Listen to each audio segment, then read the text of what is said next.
తీర్మానాలు, డిమాండ్స్, తీర్మానాలు చాలా జాగ్రత్తగా వినండి.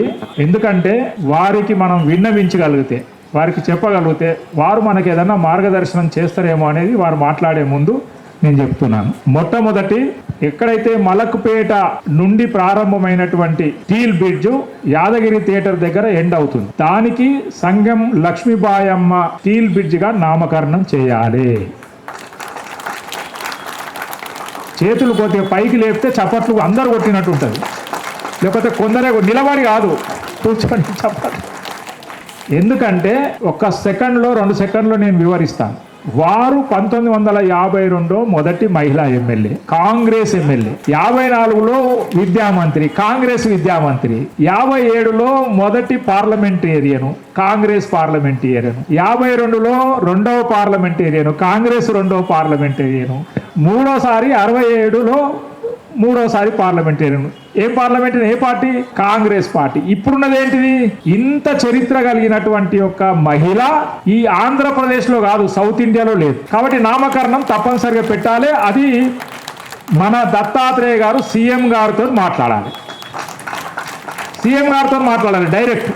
ఇక మనం ఏమి రిప్రజెంటేషన్స్ పోయి ఉద్యమాలు చేయాల్సిన అవసరం లేదు. వారు మాట్లాడితే పని అయిపోతుంది. ఇంతకంటే అవకాశం మనకు రాదు. మీరు మాట్లాడితే ఇంతకంటే అవకాశం లేదు. ఇక సీఎం గారు డైరెక్ట్ గా వారితోనే మాట్లాడేస్తారు, వారే ప్రకటిస్తారు ఇక పెట్టిండ్రు అని చెప్పి. రెండవది ఏమిటి? విగ్రహ ప్రతిష్ఠ పెట్టాలి, విగ్రహ స్థాపన. అది ఇక్కడ ఐఎస్ఆర్ అని వారే పెట్టినారు. రెండవది ఇక్కడ పెట్టాలి, ట్యాంక్ బండ్ మీద పెట్టాలి. ఎందుకు పెట్టాలంటే ఆమె ఒక బహుజన బిడ్డ. మనకు తెలియనటువంటి వాళ్ళు ఎంతో మందిని పెట్టింది. దాంట్లో ఒక యాదవ్ బిడ్డ. పెట్టుకుందామా వద్దా?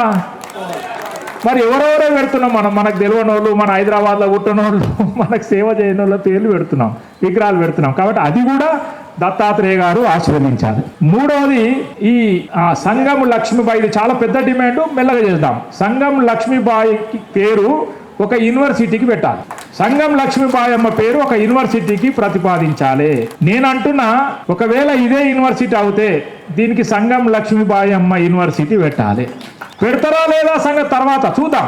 ఎట్లా పెట్టాలో, ఎట్లా లీగల్గా ఎట్లా ఫైట్ చేయాలో అన్నీ చేద్దాం.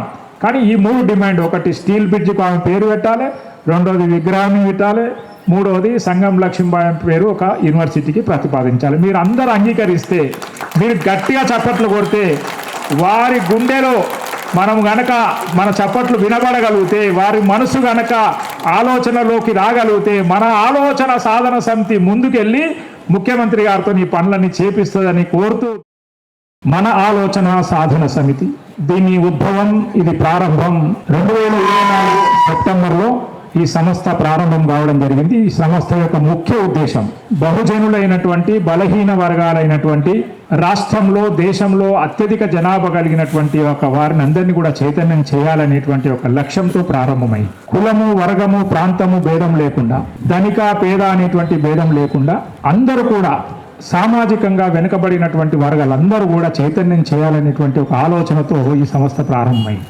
దాంతోపాటు ముఖ్యంగా ఈ తెలంగాణ రాష్ట్రంలో 1947 కంటే ముందు, 47 తర్వాత అనేక మంది ఈ దేశం కోసం, ఈ సమాజం కోసం, ఈ ధర్మం కోసం, ఈ సంస్కృతి కోసం, ఆయా కులాల కోసం చైతన్యం చేయడానికి పోరాడినటువంటి యొక్క వారందరినీ స్మరించుకోవాలి. ఒకసారి మనకు తెలియనటువంటి వాళ్ళందరినీ చాలా మందిని మనం ప్రేమిస్తాం, గౌరవిస్తాం, పూజిస్తాం, వాళ్ళ జన్మదినోత్సవాలు జరుపుకుంటాం. కానీ మన పక్కనున్న వాళ్ళు, మన ఊర్లో పుట్టిన వాళ్ళు, మన మండలంలో పుట్టిన వాళ్ళు, మన ప్రాంతంలో పుట్టిన వాళ్ళని జ్ఞాపకం చేసుకోం మనం. దానివల్ల సాంస్కృతిక చైతన్యం రాదు.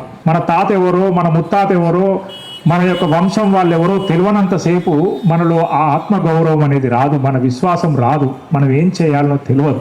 కాబట్టి ఈ రాష్ట్రంలో ఉన్నటువంటి బలహీన వర్గాలకు చెందిన వాళ్ళు, బడుగు వర్గాలకు చెందిన వాళ్ళు అనేక మంది మనకు చరిత్ర పుటంలో రాలేదు.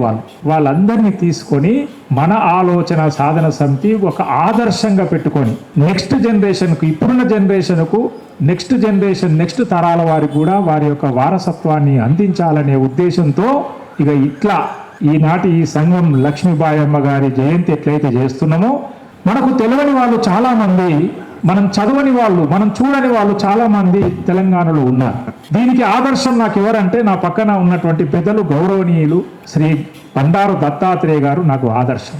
వారు అలై బలై పేరు మీద ఒక సంస్కృతిని, ఒక సాంప్రదాయాన్ని తెలంగాణ ప్రారంభంలో వారు ప్రారంభించినారు. ఎప్పుడైతే మన యొక్క సంస్కృతిని, సాంప్రదాయాలను, మన కులంలో పెరిగినటువంటి, మన కులంలో పుట్టినటువంటి వాళ్ళు, మన కోసం ప్రాణాలు అర్పించినటువంటి వాళ్ళ యొక్క జీవన విధానము, జీవిత చరిత్రను ఎప్పుడైతే తెలుసుకోమో అప్పటి వరకు పోరాటం రాదు. అప్పుడు మనకు ఆలోచన రాదు.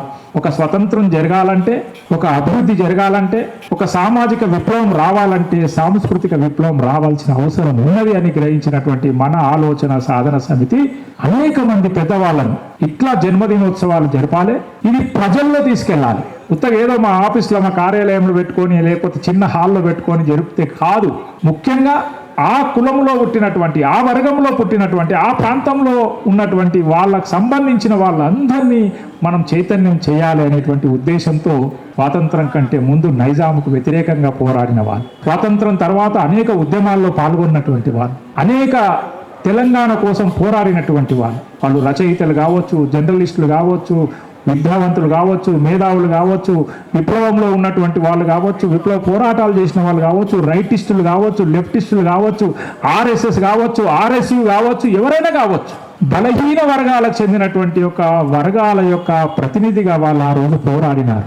ఈరోజు ఇంత సాధనాలు పెట్టుకున్న తర్వాత కూడా మనం చైతన్యం అవుతలేం.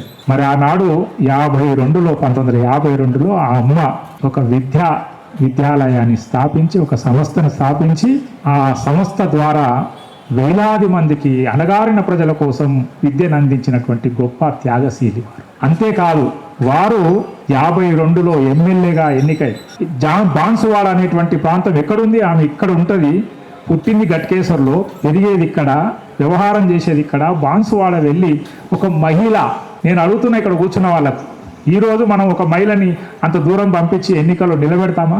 నిలబెట్టలేదు. అయినప్పటికీ కూడా 52లో ఆమె మొదటి తెలంగాణ రాష్ట్రంలో జరిగినటువంటి, హైదరాబాద్ రాష్ట్రంలో జరిగినటువంటి ఎమ్మెల్యేగా ఎన్నికై 54లో ఉప విద్యామంత్రిగా ఆమె కొనసాగింది.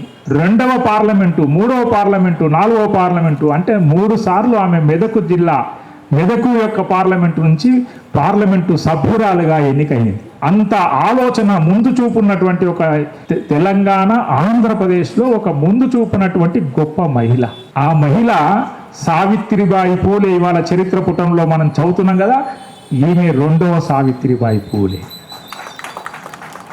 మరి వారి జన్మదినోత్సవం జరుపుకుందామా అంటే చాలా మందికి మనం జరుపుకుందామనేది కూడా స్వతంత్రం లేదు. ఇప్పుడు స్వతంత్రం లేదు మనకి ఇక్కడ జరుపుకుందామంటే, వాటి జరుపుకుందామా? తప్పకుండా వారి యొక్క జ్ఞాపకాలను జ్ఞాపకం చేసుకోవాల్సిన అవసరం ఉంది. అదే కాదు, ఆమె సైమన్ గోబ్యాక్ అనేటువంటి ఒక ఉద్యమంలో కూడా పాల్గొన్నదాన్ని. దండి ఉప్పు సత్యాగ్రహంలో వారు పాల్గొని సంవత్సర కాలం జైల్లో ఉన్నదాన్ని. మరి ఇవన్నీ ఎవరికి తెలియాలి? మనకే తెలియదు. చదువుకున్న అడ్వకేట్లకు తెలియదు, చదువుకున్నటువంటి గొప్ప మేధావులకు తెలియదు. మరి ఇది చిన్నపిల్లలకి ఎట్లా తెలుస్తుంది? ఆ పాఠశాలలో దాచిపెట్టుకున్నటువంటి, దాగి ఉన్నటువంటి 8th, 9th, 10th, inter, degree, పీజీలు చేస్తున్నటువంటి వాళ్లకు ఎవరు చెప్పాలి? మనమే చెప్పాలి. మన తాత ఇట్లుంటుంటే, మన ముత్తాత ఇట్లుంటుండే, అంతేగా సత్యమన్నా? మన తాత ఇట్లుండే అని ఎవరు చెప్పాలి? మన తండ్రి చెప్పాలి. మన తండ్రి ఇట్లుండే అని ఎవరు చెప్పాలి? మన ఇంటికి పెద్ద ఆయన చెప్పాలి. అట్లా చెప్పుతేనే వారసత్వం ముందుకు పోతుంది.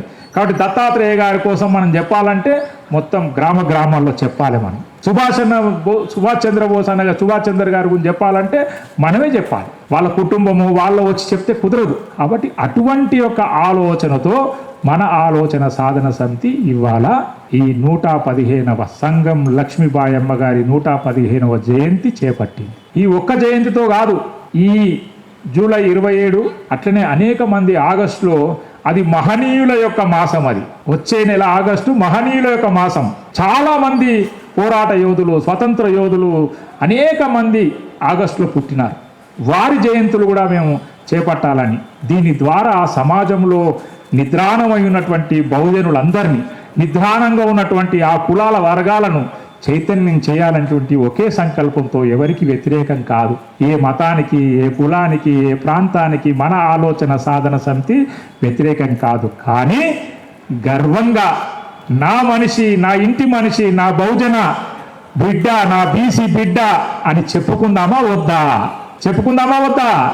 కాబట్టి చెప్పుకోవాలనేటువంటి ఉద్దేశంతోనే ఇక్కడ మనం కూర్చున్నాం. ఈ జయంతికి వచ్చినటువంటి పెద్దవాళ్ళందరూ, వేదికను అలంకరించిన పెద్దవాళ్ళందరూ కూడా శిరస్సు వంచి హృదయంగా వారందరికీ స్వాగతం సుస్వాగతం తెలియజేస్తూ మరి పిల్లలు వాళ్ళు వస్తారు. ఈ లోపల శ్రీనివాస్, బచ్చనపోయిన శ్రీనివాస్ మా జనరల్ సెక్రటరీ వారు ఆ కార్యక్రమాన్ని వారు నిర్వహిస్తూ ఉంటారు. కాబట్టి మీరెవ్వరు కూడా ఆందోళన చెందకుండా ఇది ఇట్లాంటి కార్యక్రమాలు ఇంకా ముందు జరుగుతూనే ఉంటాయి. మనకు ఆ స్కూల్కి, మనకు ఆ యొక్క ఎడ్యుకేషన్ ఇన్స్టిట్యూషన్కు మనకి ఏం సంబంధం లేదు. మన సంబంధం ఎవరు? మనకు సంబంధము అమ్మ లక్ష్మీబాయి అమ్మ, మనకు సంబంధము మా నాయనమ్మ, మనకు సంబంధము మా అమ్మమ్మ, మనకు సంబంధము మనకు తోడు రక్తము తోడుగా పుట్టినటువంటి ఒక ఆమె మాత్రమే మనకు ఆదర్శం. ఆమె వెనుక ఏం జరిగింది, ఏమవుతుంది మనకు అవసరం లేదు. కాబట్టి దయచేసి వచ్చిన వాళ్ళందరికీ అతిథులకు కూడా ఇప్పటిదాకా జరిగినటువంటి విషయాలను మనసులో మనం తీసేసి, మన మస్తిష్కంలో నుంచి తీసేసి మనం ఆమె యొక్క జన్మదినోత్సవాన్ని బ్రహ్మాండంగా గ్రాండ్గా జరుపుకునేటువంటి చప్పట్లతో గ్రాండ్గా జరుపుకుందాం. చేతులు ఉన్నవాళ్ళు, 2 చేతులు ఉన్నారు, ఒక చేతితో చప్పట్లు కొట్టలేరు కాబట్టి 2 చేతులు, వేదిక మీద కూడా 2 చేతులు ఉన్నారు, చాలా మంది ఉన్నారు. కాబట్టి 2 చేతులు ఉన్న వాళ్ళు ఎక్కడెక్కడో నిలబడ్డారు. పోలీసు మా సోదరులు కూడా 2 చేతులు ఉన్నాయి, వాళ్ళు కూడా చప్పట్లు కొట్టాల్సిందే. ఎందుకంటే ఆమె మహనీయురాలు. వారి యొక్క జయంతి ఉత్సవాన్ని బ్రహ్మాండంగా జరుపుకుందామని మేమందరినీ ఒక్కసారి మనస వాచ కర్మేణ నేను స్వాగతం తెలియజేస్తూ మరి కంటిన్యూ చేయాల్సిందిగా మా బచ్చనపోయిన శ్రీనివాస్ యాదవ్, మన ఆలోచన సాధన సమితి జనరల్ సెక్రటరీ వారు నిర్వహించాల్సింది కోరుతున్నాను. నమస్తే, ధన్యవాదాలు.